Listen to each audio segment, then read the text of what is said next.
जय हिंद दोस्तों। स्वागत करते हैं आपके अपने YouTube चैनल पे।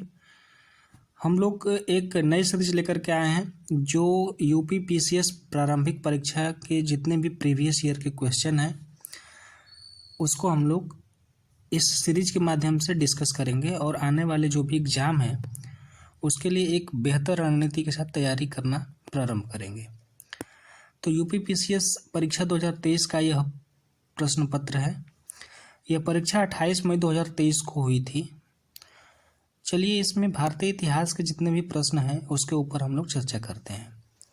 प्रश्न नंबर पहले को देखा जाए कि जो प्राचीन इतिहास से लिया गया है, दिया है कि सूची 1 को सूची 2 से सुमेलित कीजिए तथा नीचे दिए गए कूट से सही उत्तर चुनिए। सूची 1 में पुरातात्विक स्थल दिया है और सूची 2 में वर्तमान स्थान दिया है। जो पुरातात्विक स्थल है वर्तमान समय में कहाँ पे था? तो सूची 1 में ए नेवासा, बी ईसमपुर, सी डिडवाना, डी गुडियामा गुफा और सूची 2 में मिलान करने के लिए दिया राजस्थान, तमिलनाडु, महाराष्ट्र और कर्नाटक। तो नेवासा जो है यह महाराष्ट्र में है, ठीक है। डिडवाना जो है वो राजस्थान में है। इस तरह से देखा जाए तो ए का तीसरा और सी का पहला अर्थात ऑप्शन सी इसका सही होना चाहिए और ऑप्शन सी इसका क्या है, सही है। इसका पूरा डिटेल भी देख लेते हैं। पुरातात्विक स्थल नेवासा जो कि महाराष्ट्र में है, ईसमपुर कर्नाटक में, डिडवाना राजस्थान में, गुडियाम गुफा तमिलनाडु में। बढ़ते अगले प्रश्न की तरफ। अगला प्रश्न है चरक संहिता कितने अध्याय और खंडों में विभाजित है? ऑप्शन ए है 60 अध्याय और 8 खंड, ऑप्शन बी 120 अध्याय 8 खंड, सी 100 अध्याय 5 खंड या डी 80 अध्याय और 7 खंड। इसका सही जवाब हो जाएगा आपका 120 अध्याय और 8 खंड। चरक संहिता 120 अध्याय और 8 खंडों में विभाजित है। अगले प्रश्न में देखा जाए तो प्रश्न नंबर 3 है, दिया है कि पुराणों के संदर्भ में निम्नलिखित कथनों में से कौन सा सही है? विष्णु पुराण में मौर्य वंश की जानकारी मिलती है, विष्णु पुराण में मौर्य वंश की जानकारी मिलती है और वायु पुराण में गुप्त वंश के शासन व्यवस्था पर प्रकाश डालता है। यह दोनों जो कथन है वो सही है, तो ये इसका ऑप्शन डी जो हो जाएगा वो सही हो जाएगा। बढ़ते अगले प्रश्न की तरफ। अगला प्रश्न है हमारा, इसका डिटेल देख लिया जाए। क्वेश्चन नंबर 3 का कि विष्णु पुराण से मौर्य वंश की जानकारी मिलती है जबकि वायु, विष्णु और ब्राह्मण पुराण से गुप्त वंश की जानकारी प्राप्त होती है। चौथे प्रश्न को देखा जाए तो निम्नलिखित में से कौन सा युग्म दर्शन या दर्शन और प्रचारक का सही सुमेलित है? वैशेषिक पतंजलि, न्याय गौतम, मीमांसा कणाद और उत्तर मीमांसा कपिल। तो देखा जाए तो इसमें केवल एक जो है वो सही है, न्याय जो है गौतम का है, बाकी का जो है वैशेषिक जो है ये कणाद का है। ए आपका गलत है, तो ऑप्शन जो बी होगा वो सही हो जाएगा, ऑप्शन बी। इसका डिटेल देख लिया जाए तो वैशेषिक कणाद मुनि है, न्याय गौतम है, पूर्व मीमांसा जैमिनी है और वेदांत दर्शन या उत्तर मीमांसा जो है बदरायण है, ठीक है। वैशेषिक कणाद मुनि है, न्याय गौतम, पूर्व मीमांसा जैमिनी और वेदांत दर्शन जो है बदरायण का है। निम्नलिखित में से कौन सा हड़प्पा संस्कृति के पूर्वी सीमांत का निर्धारण करता है? पूर्वी सीमांत जो है आलमगीरपुर जो कि उत्तर प्रदेश में है, ठीक है। इसका सी जो होगा वो सही जवाब हो जाएगा। हड़प्पा सभ्यता का सर्वाधिक पश्चिम पुरास्थल सुतकागेंडोर बलूचिस्तान, पूर्वी पुरास्थल आलमगीरपुर उत्तर प्रदेश, उत्तरी पुरास्थल मांडा जम्मू कश्मीर और दक्षिण पुरास्थल दैमाबाद महाराष्ट्र में है। प्राचीन काल के भारत पर आक्रमण के संबंध में निम्नलिखित में से कौन सा एक सही कालानुक्रम है?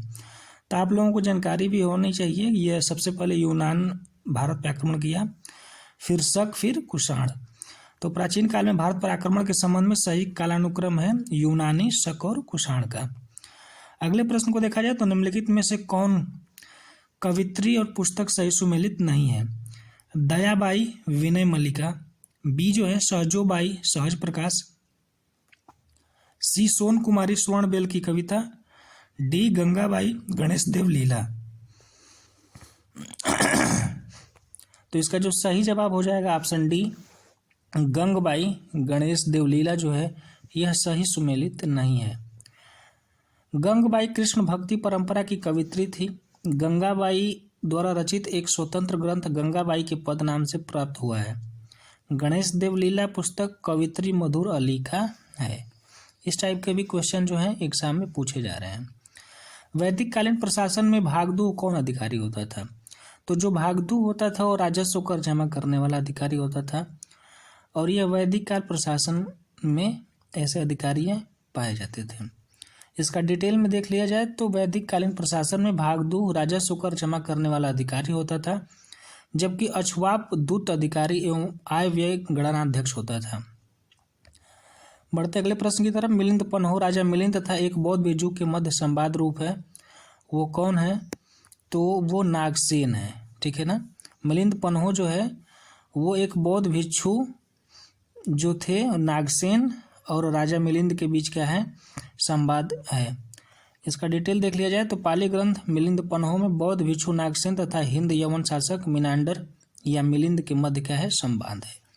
इस तरह से कुल 9 प्रश्न जो है प्राचीन काल से पूछे गए थे। बढ़ते अपने मध्यकालीन इतिहास की तरफ। मध्यकालीन इतिहास से जो भी प्रश्न आए 2023 के प्रश्नों में, 2023 के प्रीवियस ईयर क्वेश्चन पेपर में, उसके ऊपर हम लोग डिस्कस करेंगे। निम्नलिखित में से कौन सा सही सुमेलित नहीं है? इल्तुतमिश जो है रजिया के पिता हैं, सही है। गुलबदन बेगम बाबर की पुत्री है, ये भी सही है, क्योंकि गुलबदन बेगम जो है हुमायूं की बहन है जिसने हुमायूंनामा लिखी थी। हमीदा बानो बेगम अलाउद्दीन खिलजी की पत्नी है, और शाह तुर्कन जो है इल्तुतमिश की पत्नी है। सी जो है हमें गलत लग रहा है, और ऑप्शन सी ही क्या होगा? सही होगा। हमीदा बानो बेगम मुगल बादशाह हुमायूं की पत्नी थी। शेष विकल्प क्या है? सही सुमेलित है। खरीदादार कौन था? खरीदादार जो होता था वो शीश महल का प्रधान संरक्षक नहीं होता था, फरमानों को भेजने वाला अधिकारी होता था। खरीदादार कौन होता था? ये जो होता था खरीदादार फरमानों को भेजने वाला अधिकारी होता था। इसका डिटेल देख लिया जाए तो खरीदादार फरमानों को भेजने वाला अधिकारी होता था। खरीता अरबी शब्द है जिसका अर्थ है चमड़े या रेशम की थैली। रियासत काल में शासकों का शाही पत्राचार इसी खरीता में पत्र रखकर होता था। बढ़ते अगले प्रश्न की तरफ। सूची 1 को सूची 2 से सही सुमेलित करना है। सूची 1 में पुस्तक दिया है और उसके विषय दिया है। मिरात ए सिकंदरी, बुरहान ए मासीर, ठीक है। और आपका आगे जो है रियाज उस सलातीन और रियाज उल इंसा। रियाज उस सलातीन गुजरात विजय से होना चाहिए। देख लेते हैं इसका डिटेल क्या है। मिरात ए सिकंदरी गुजरात विजय, जो इस टाइम के सिकंदर मोदी जी, आदरणीय मोदी जी हैं, और यह गुजरात के हैं, तो मिरात ए सिकंदरी को गुजरात विजय से जोड़ लिया जाए। बुरहान ए मासीर, बुरहान है ब पहले है, तो यह बहमनी के अहमदनगर का इतिहास है। बुरहान बहमनी, ठीक है ना।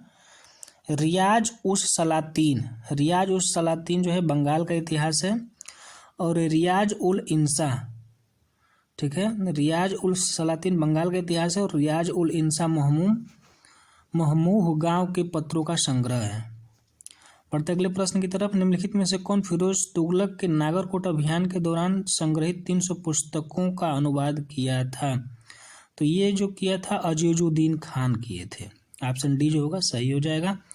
फिरोज तुगलक के नागरकोट अभियान के दौरान संग्रहित 300 संस्कृत पुस्तकों का फारसी अनुवाद अजीजुद्दीन खान ने किया। यह अनुवाद कार्य दलियाल फिरोज शाही के नाम से प्रसिद्ध है। तो यह भी पूछ सकता है कि दलियाल फिरोज शाही किससे संबंधित है? तो यह जो अजीजुद्दीन खान के द्वारा 300 संस्कृत पुस्तकों को फारसी में अनुवाद किया गया था, इसी कार्य को दलियाल फिरोज शाही के नाम से जाना जाता है। बढ़ते अगले प्रश्न की तरफ। निम्नलिखित पेशवाओं के शासन काल पर विचार कीजिए तथा उन्हें काल क्रमानुसार व्यवस्थित कीजिए। तो देखा जाए तो सबसे पहले आप ऑप्शन मैंने ये जो दिया है बालाजी विश्वनाथ, बाजीराव प्रथम, नारायण राव और माधवराव प्रथम। तो बालाजी विश्वनाथ, बाजीराव प्रथम, माधव राय और नारायण राव। तो ये आपका हो जाएगा पहला, दूसरा, चौथा और तीसरा। ऑप्शन ए जो होगा वो सही हो जाएगा। बालाजी विश्वनाथ का जो समय काल को देखा जाए तो 1713 से 1720 ईस्वी तक थे। इसके बाद बाजीराव प्रथम आए, बाजीराव प्रथम 1720 से 1740। फिर माधवराव प्रथम आए 1761 से 1772, नारायण राव 1772 से 1773। बढ़ते अगले प्रश्न की तरफ। निम्नलिखित में से कश्मीर के किस शासक ने जजिया और गौ हत्या को समाप्त कर दिया था? जो कि बहुत ही आसान सा प्रश्न है यह। जैनुल अबिदीन, जिन्हें कश्मीर का अकबर भी कहा जाता है, क्योंकि इन्होंने जजिया और गौ हत्या पर क्या किया था, समाप्त कर दिया था, इसलिए इन्हें कश्मीर का अकबर भी कहा जाता है। इनके बारे में थोड़ा सा डिटेल में देख लिया जाए। 1420 ईस्वी में अली शाह का भाई शाही खां जैन अल अबिदीन के नाम से कश्मीर के सिंहासन पर बैठा। वह कश्मीर का सबसे महान शासक हुआ। वह धार्मिक दृष्टि से अत्यधिक सहिष्णु था। उसकी धार्मिक उदारता के कारण उसकी तुलना मुगल बादशाह अकबर से की जाती है। उसने हिंदुओं पर लगने वाला जजिया कर हटा दिया। ऐसा करने वाला वह कश्मीर का प्रथम शासक था। उसने गो हत्या को निषिद्ध कर दिया। उसके समय में महाभारत, दशावतार और राजतरंगिणी का फारसी में अनुवाद किया गया। बढ़ते अगले प्रश्न की तरफ। अगला प्रश्न है, संगीत की टप्पा शैली निम्नलिखित में से किस मुगल सम्राट के दरबार में परिष्कृत एवं विकसित हुई? तो संगीत की जो टप्पा शैली है वह मोहम्मद शाह के दरबार में क्या हुई, परिष्कृत और विकसित हुई। इसका डिटेल देख लिया जाए। तो प्रश्नगत विकल्पों में संगीत की टप्पा शैली मुगल सम्राट मोहम्मद शाह के दरबार में परिष्कृत एवं विकसित हुई थी। टप्पा शैली मोहम्मद शाह से संबंधित है। बढ़ते हैं अब अपने आधुनिक इतिहास की तरफ। आधुनिक इतिहास में प्रश्न नंबर 17, निम्नलिखित में से कौन 1857 के विद्रोह का स्थान विद्रोह सही सुमेलित नहीं है? लखनऊ 4 जून 1857 को, झांसी 11 मई 1857 को, मेरठ 10 मई 1857 को और बैरकपुर 29 मार्च 1857 को। लखनऊ सही है, झांसी भी सही है, मेरठ हमें लगता है, बैरकपुर जो है यह सही नहीं है। 1857 के विद्रोह का स्थान और विद्रोह का आरंभ का सही सुमेलन निम्न है। लखनऊ 4 जून 1857, झांसी जून 1857, मेरठ 10 मई 1857 और बैरकपुर 29 मार्च 1857। कुछ स्रोतों में 1857 के विद्रोह प्रारंभ की तिथि 4 जून 1857 दिया गया, जबकि एनसीईआरटी कक्षा 12 की पुस्तक में लखनऊ में इस विद्रोह की प्रारंभिक तिथि 30 मई 1857 दिया गया है। उत्तर प्रदेश लोक सेवा आयोग ने अपने उत्तर कुंजी में विकल्प बी को सही माना है। बढ़ते अगले प्रश्न की तरफ। निम्नलिखित में से कौन सा संगठन दिल्ली वायसराय लॉर्ड हार्डिंग पर बम फेंकने के लिए उत्तरदायी था? तो वह था अनुशीलन समिति। ठीक है, ऑप्शन ए इसका जो हो जाएगा वो सही हो जाएगा। लॉर्ड हार्डिंग पे बम फेंकने के लिए उत्तरदायी था। इसके लिए आप लोग इसके बारे में डिटेल थोड़ा सा पढ़े। दिल्ली में वायसराय लॉर्ड हार्डिंग द्वितीय पर बम फेंकने के लिए अनुशीलन समिति उत्तरदायी थी। हार्डिंग बम कांड दिल्ली षड्यंत्र केस के रूप में भी प्रसिद्ध है। 1918 में संयुक्त प्रांत किसान सभा के गठन में किस नेता ने किया था? तो जो संयुक्त प्रांत किसान सभा है इसमें बाबा रामचंद्र ने इस किसान संगठन को क्या किया था, संगठित किया था। तो ऑप्शन बी जो हो जाएगा वो सही हो जाएगा। यह इंद्र नारायण द्विवेदी जी थे। संयुक्त प्रांत किसान सभा जो 1918 में बनी थी, इसका जो गठन है इंद्र नारायण द्विवेदी जी ने किया था। इस प्रश्न को आप लोग थोड़ा अच्छे से देख लीजिएगा। इंद्र नारायण द्विवेदी जी जो संयुक्त प्रांत किसान सभा का गठन किए थे। इसका डिटेल में अगर देखा जाए तो अवध में होम रूल लीग आंदोलन कार्यकर्ता काफ़ी सक्रिय थे। इन्होंने किसान संगठन करना शुरू किया।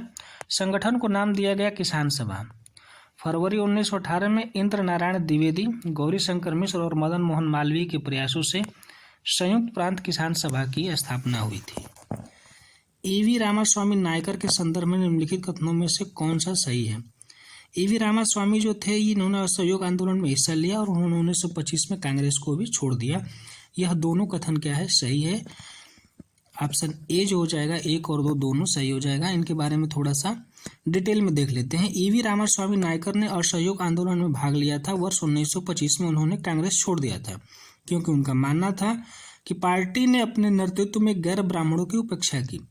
केरल में वायकोम त्रावणकोर नाम गांव में मंदिर प्रवेश लेकर आंदोलन आरंभ हुआ। इस आंदोलन में ईवी रामास्वामी नायकर, जो पेरियार के नाम से भी जाने जाते हैं, केपी केशव मेनन, टी.के. माधवान, के कलप्पन ने भाग लिया था। नेताजी सुभाष चंद्र बोस द्वारा आज़ाद हिंद फौज के हिस्से के रूप में गठित महिला रेजिमेंट का नाम क्या था? तो महिला रेजिमेंट जो सुभाष चंद्र बोस ने बनाया था उसका नाम था रानी झांसी रेजिमेंट। ऑप्शन बी जो हो जाएगा वो सही हो जाएगा। सुभाष चंद्र बोस ने रानी लक्ष्मीबाई पर के नाम पर महिलाओं के लिए रानी लक्ष्मीबाई रेजिमेंट स्थापित की। आज़ाद हिंद फौज के अन्य ब्रिगेड जिसका नाम था आज़ाद ब्रिगेड, सुभाष ब्रिगेड और नेहरू ब्रिगेड और गांधी ब्रिगेड। निम्नलिखित में से कौन महिला स्वतंत्रता सेनानी भारत छोड़ो आंदोलन से संबंधित नहीं है? तो ये बोल रहा प्रश्न है कि भारत छोड़ो आंदोलन से संबंधित नहीं है। तो ए मतंगिनी हाजरा, बी कनकलता बरुआ, ये दोनों लोग हैं संबंधित इससे। बाकी आगे देख लेते हैं ऑप्शन में क्या क्या है। अरुणा आसफ अली और शांति घोष, तो इसका जो सही जवाब हो जाएगा शांति घोष। डिटेल में इसको देख लेते हैं कि प्रश्नगत विकल्पों में शांति घोष भारत छोड़ो आंदोलन से संबंधित नहीं थी। ध्यातव्य है कि दिसंबर 1931 में तत्कालीन बंगाल के 2 स्कूली छात्राओं शांति घोष और सुनीति चौधरी ने एक जिला अधिकारी को गोली मारकर हत्या कर दी थी। शेष अन्य विकल्पगत महिला स्वतंत्रता सेनानी भारत छोड़ो आंदोलन से संबंधित हैं। कालक्रम की दृष्टि से निम्नलिखित घटनाओं में से कौन अंतिम थी? मोपला विद्रोह, खिलाफत आंदोलन, होम रूल आंदोलन, जलियांवाला बाग हत्याकांड। अगर देखा जाए तो जलियांवाला बाग हत्याकांड आपका 1919 में, होम रूल आंदोलन 16-17 में, खिलाफत आंदोलन 17 में मैंने 19-20 में, और मोपला विद्रोह जो है आपका 21 में। तो जो सबसे अंत में हुआ था वो क्या हुआ है? मोपला विद्रोह हुआ है। ऑप्शन ए जो हुआ सही होना चाहिए। ऑप्शन ए सही भी है। प्रश्नगत घटनाक्रम को इस प्रकार देख लेते हैं। होम रूल आंदोलन जो है वर्ष 1916 में, जलियांवाला बाग हत्याकांड अप्रैल 1919 में, खिलाफत आंदोलन सितंबर 1919 में और मोपला विद्रोह जो है 1921 में हुआ था। इस तरह से कुल 23 जितने भी हमारे एंशिएंट, मेडुअल और मॉडर्न से हिस्ट्री से जितने भी प्रश्न पूछे गए थे, 23 प्रश्न पूछे गए थे। हमने 23 प्रश्नों के ऊपर अच्छे से डिटेल में चर्चा की है। बढ़ते हैं हम अपने भूगोल टॉपिक की तरफ। भारत का भूगोल, जो कि पहला प्रश्न है इसका, प्रश्न नंबर 24। निम्नलिखित में से किस स्थान में अलकनंदा और भागीरथी नदी मिलती हैं? तो जहाँ अलकनंदा और भागीरथी मिलती हैं वहीं से गंगा का निर्माण होता है और ये दोनों नदियाँ देवप्रयाग में मिलती हैं। अतः ऑप्शन ए जो है वो सही है।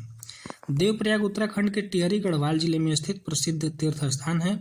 यह अलकनंदा तथा भागीरथी नदियों के संगम पर स्थित है। इसी संगम स्थल के बाद से नदी को गंगा नाम से जाना जाता है। भारत की प्रमुख नदियां और उनके उद्गम स्थलों के जोड़े बनाइए। यमुना जो है यमुनोत्री से निकलती हैं। कृष्णा, गोदावरी जो है वह नासिक से निकलती हैं। महानदी सिहावा से और कृष्णा महाबलेश्वर की चोटी से निकलती हैं। तो इसका अगर देखा जाए तो ए का हो जाएगा, यमुना जो है चौथा हो जाएगा, गोदावरी आपका दूसरा हो जाएगा, ए का तीसरा और सी का दूसरा। ए का यमुना यमुनोत्री से सॉरी ए का चौथा हो जाएगा और सी का दूसरा हो जाएगा। तो ऑप्शन ए में ए का चौथा और सी का दूसरा दिया हुआ है। कृष्णा नदी जो है महाबलेश्वर की चोटी से निकलती हैं, बी का हो जाएगा आपका तीसरा। तो ऑप्शन ए जो हो जाएगा वो क्या सही हो जाएगा। देखते हैं इसका डिटेल में देख लेते हैं। यमुना यमुनोत्री से निकलती हैं, कृष्णा महाबलेश्वर की चोटी से निकलती हैं, गोदावरी नासिक से और महानदी सिहावा से।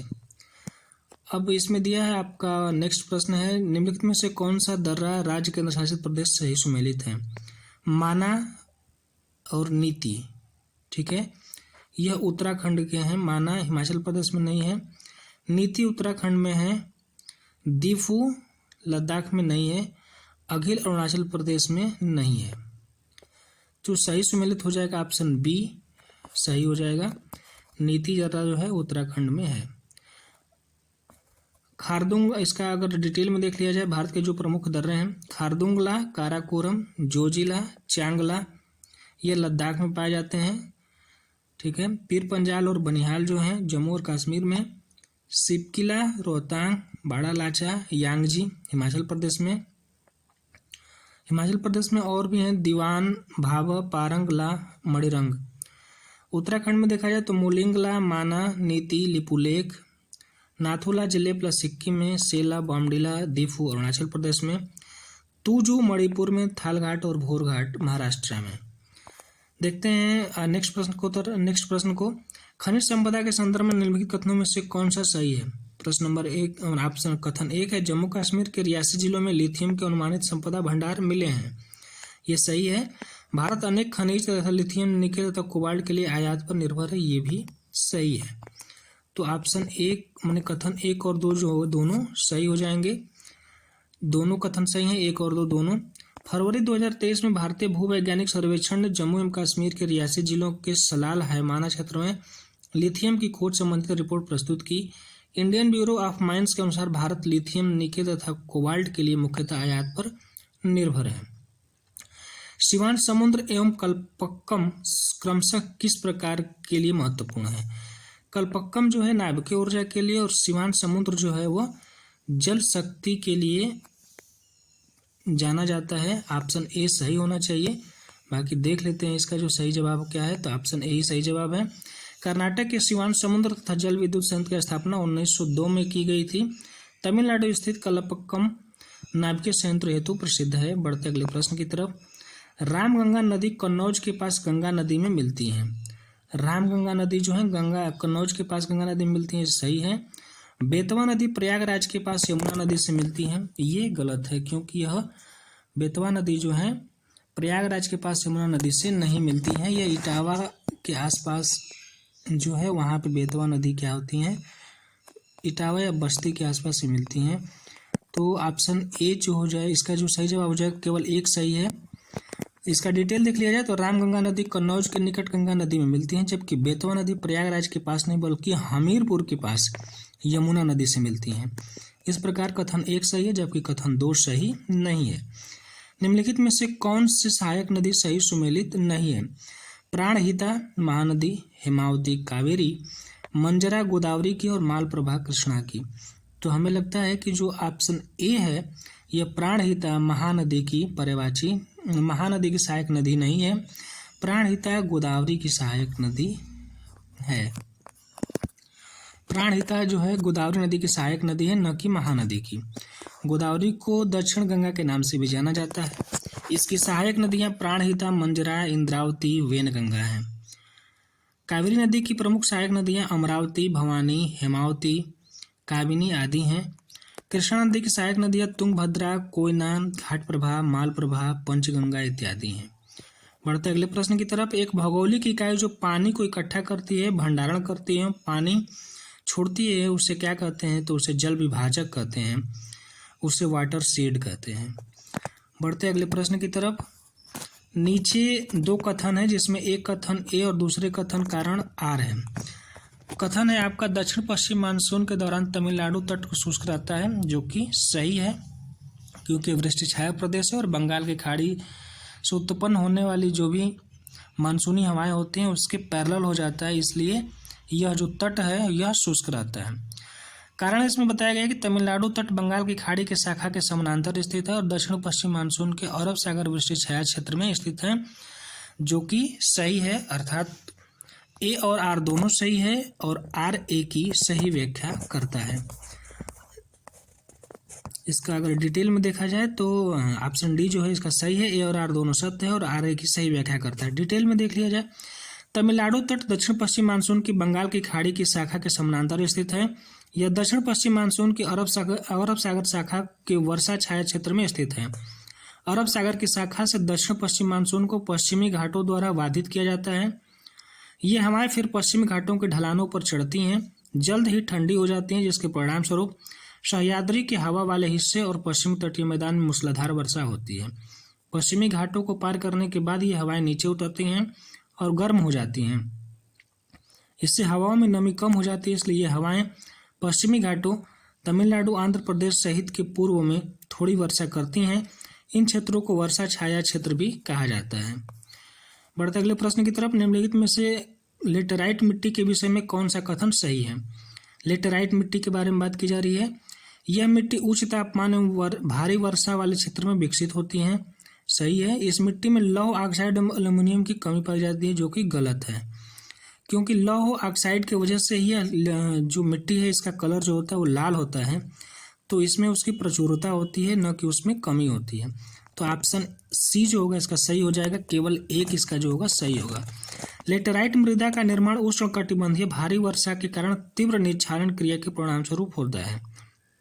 इस मृदा में उर्वरता कम होती है, किंतु इसमें लौह एवं एल्युमिनियम पर्याप्त मात्रा में होती है, जबकि नाइट्रोजन, पोटाश, चूना एवं जैविक पदार्थों की कमी होती है। यह मृदा केरल, पूर्वी तमिलनाडु, उड़ीसा, मेघालय, छोटा नागपुर पठार आदि क्षेत्रों में पाई जाती है। गैर पारंपरिक ऊर्जा स्रोत वे स्रोत हैं जो गैर पारंपरिक ऊर्जा होते हैं वे नवीकरणीय होते हैं। ठीक है ना, ऑप्शन डी इसका सही हो जाएगा। ऊर्जा के पारंपरिक स्रोतों में जीवाश्म ईंधन जैसे कोयला, पेट्रोलियम, प्राकृतिक गैस इत्यादि शामिल है, जबकि गैर पारंपरिक ऊर्जा स्रोत पवन ऊर्जा, सूर्य का प्रकाश इत्यादि है, जो कि नवीकरणीय है। अतः इन्हें नवीकरणीय ऊर्जा स्रोत भी कहा जाता है। बढ़ते अगले प्रश्न की तरफ। हमारा अगला प्रश्न है विश्व के भूगोल से दक्षिण गोलार्ध में हवा का बाईं ओर विक्षेपित होने का क्या कारण है? तो वही कोएलिसिस बल है। ठीक है, इसको डिफाइन किए थे, कोरियोलिस द्वारा डिफाइन किया गया था, इसलिए इसको कोएलियस बल भी कहा जाता है। धरातल पर प्रवाहित हवाओं की दिशा वायुदाब तथा पृथ्वी की घूर्णन गति के द्वारा निर्धारित होती है। पृथ्वी का अक्षीय गति से उत्पन्न विक्षेपक बल के कारण हवाओं की दिशा में विक्षेप हो जाता है। इस बल की खोज जी कोरियोलिस द्वारा किए जाने के कारण इसका नामकरण कोरियोलिस बल रखा गया। फेरल के नियमानुसार हवाएं उत्तरी गोलार्ध में दाहिनी और दक्षिणी गोलार्ध में बाईं ओर मुड़ जाती हैं। निम्नलिखित में से कौन सा झील देश सही सुमेलित नहीं है? मरकाइबो, वेनेजुएला, ओनेगा, कनाडा, मिशिगन, संयुक्त राज्य अमेरिका और बैकाल, रूस। तो ए भी सही है, बी गलत है, क्योंकि ओनेगा भी क्या है, रूस की झील है। मिशिगन आपका सही है, बैकाल रूस में सही है। तो ओनेगा जो झील है वो भी कनाडा की न होकर के कहाँ की है, यह रूस की ही झील है। तो ओनेगा झील रूस में स्थित एक झील है, न कि कनाडा में। रूस की अन्य प्रमुख झील बैकाल तथा लदोगा है। मिशिगन संयुक्त राज्य अमेरिका की एक प्रमुख झील है। मरकाइबो झील वेनेजुएला में स्थित है, एक लैंगून झील है, जो दक्षिण अमेरिका महाद्वीप की सबसे बड़ी झील है। निम्न में से यूक्रेन का सबसे बड़ा कोयला उत्पादक केंद्र कौन सा है? तो डेनेटस्क यूक्रेन का सबसे बड़ा कोयला उत्पादक केंद्र है, डेनेटस्क। डेनेटस्क बेसिन वर्तमान में यूक्रेन में स्थित है और कोयला का प्रमुख उत्पादक क्षेत्र है। यूक्रेन के कोयला भंडार का 90% से अधिक डोनेटस्क कोलफील्ड में स्थित है। संयुक्त राज्य अमेरिका तथा मेक्सिको के बीच सीमा पर स्थित नदी जो है आपका कोलोरेडो नदी और रियो ग्रांडे दोनों नदियां हैं। लेकिन इसका जो सही जवाब जो है सी, रियो ग्रांडे आयोग ने माना था। रियो ग्रांडे जो है इसकी जो सीमा है वह उत्तर दक्षिण में बनाती है, जबकि कोलोरेडो नदी है वह मैक्सिको के साथ सीमा जो है मैक्सिको और अमेरिका के बीच में, जो आप देखेंगे मैप में तो पूरब और पश्चिम मतलब ये जो है उत्तर दक्षिण में बहती है, लेकिन पूरब पश्चिम के साथ यह सीमा मैक्सिको से बनाती है। डिटेल में इसको देख लिया जाए। रियो ग्रांडे और कोलोरेडो दोनों नदियां संयुक्त राज्य अमेरिका एवं मैक्सिको देश की सीमा पर स्थित हैं। रियो ग्रांडे दक्षिण पश्चिम संयुक्त राज्य अमेरिका और उत्तर मैक्सिको में प्रमुख नदी है। कोलोरेडो नदी के साथ में से एक है। यह संयुक्त राज्य अमेरिका में दक्षिण मध्य कोलोरेडो में उत्पन्न होती है और मैक्सिको की खाड़ी में गिरती है। कोलोराडो नदी दक्षिण पश्चिम संयुक्त राज्य अमेरिका और उत्तर मैक्सिको की प्रमुख नदियां रियो ग्रांडे के साथ में से एक है। कोलोराडो नदी संयुक्त राज्य अमेरिका के कोलोराडो के रॉकी पर्वत से शुरू होकर पश्चिम और दक्षिण उत्तर पश्चिम मैक्सिको से कैलिफोर्निया की खाड़ी में गिरती हैं।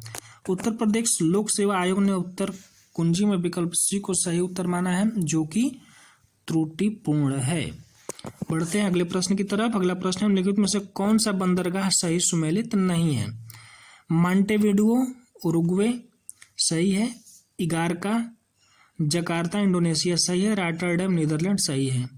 तो इगारका बंदरगाह जो है चीन का नहीं, यह रूस का बंदरगाह है। मॉन्टेविडियो उरुग्वे का है। इसका डिटेल देख लिया जाए तो इगारका बंदरगाह रूस में स्थित है और यह बंदरगाह येनिसे नदी के ईगासार्काया क्रीक के तट पर स्थित है। मॉन्टेविडियो बंदरगाह उरुग्वे में तथा जकार्ता बंदरगाह इंडोनेशिया में स्थित है। रॉटरडैम बंदरगाह जो कि यूरोप का सबसे बड़ा बंदरगाह है, नीदरलैंड के दक्षिण हालैंड प्रांत के रॉटरडैम शहर में स्थित है। बढ़ते अगले प्रश्न की तरफ। फिलीपींस में नारियल एवं गन्ने की कृषि विकास का श्रेय किसको दिया जाता है? तो फिलीपींस में जो नारियल एवं कृषि गन्ने की जो कृषि है उसमें स्पेन और अमेरिका वासियों को क्या दिया जाता है, इसका श्रेय दिया जाता है। इसका डिटेल देख लिया जाए तो स्पेनिश और अमेरिकियों ने फिलीपींस में नारियल और गन्ने के बागानों में भारी निवेश किया था। अगले प्रश्न को देखा जाए तो निम्नलिखित में से रेगिस्तान पर विचार कीजिए तथा उनके आकार के बढ़ते क्रम में व्यवस्थित कीजिए।